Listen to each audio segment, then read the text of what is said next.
കിടന്നു കൊടുത്തിട്ടാണോ സിനിമയിൽ അവസരം കിട്ടിയത്? അവസരം കിട്ടാൻ വേണ്ടി ഡോർ തുറന്നു കൊടുത്തിട്ടുണ്ടോ? കണ്ടാൽ നിങ്ങൾ ഞെട്ടും. നൈറ്റ് ഡ്രസ്സിൽ ഞാനും എൻ്റെ ചേച്ചിയും തുള്ളിച്ചാടി. ഇവിടെ തിയേറ്റർ റിവ്യൂ തുടങ്ങിയത് ആരാണ്?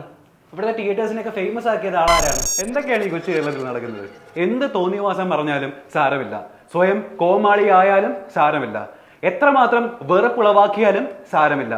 ആളുകളുടെ ലൈംഗിക ദാരിദ്ര്യം ചൂഷണം ചെയ്ത് ദ്വയാർത്ഥ പ്രയോഗമുള്ള ഫേക്ക് തംബ്നെയിൽസും ലൈംഗികതയും കാണിച്ചാലും സാരമില്ല.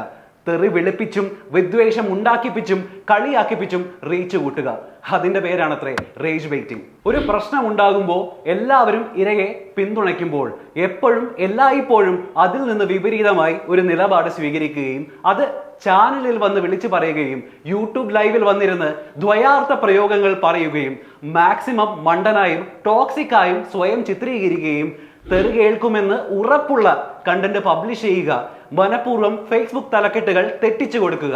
ഇതിനൊക്കെ ഒരേ സൈക്കോളജി തന്നെ. തെറി വിളിപ്പിക്കാനും പ്രതികരിക്കാനുമായി ആളുകളെ പ്രകോപിപ്പിക്കുക, കൂടുതൽ എൻഗേജ്മെന്റ് ഉണ്ടാക്കുക, റീച്ച് കൂട്ടുക, പണം ഉണ്ടാക്കുക. ട്രോളിയും അപഹസിച്ചും സെലിബ്രിറ്റി പട്ടം കൊടുത്ത് ബഹിരാകാശം കാണിച്ചു കൊടുക്കുന്നവരാണ് ഇന്ന് ഏറ്റവും കൂടുതൽ സമ്പാദിക്കുന്നത്. ഒറ്റ കാര്യമേ ഉള്ളൂ, നിങ്ങളെ പ്രചോദിപ്പിക്കാത്ത, നിങ്ങൾ ആസ്വദിക്കാത്ത ഒന്നിനും അനാവശ്യമായി ലൈക്ക്, കമന്റ്, ഷെയർ എന്നിവ ചെയ്യാതിരിക്കുക. അല്ലെങ്കിൽ നിങ്ങളും അറിഞ്ഞോ അറിയാതെയോ റേജ് ബെയിറ്റിങ്ങിനെ പ്രോത്സാഹിപ്പിക്കുകയാണ്.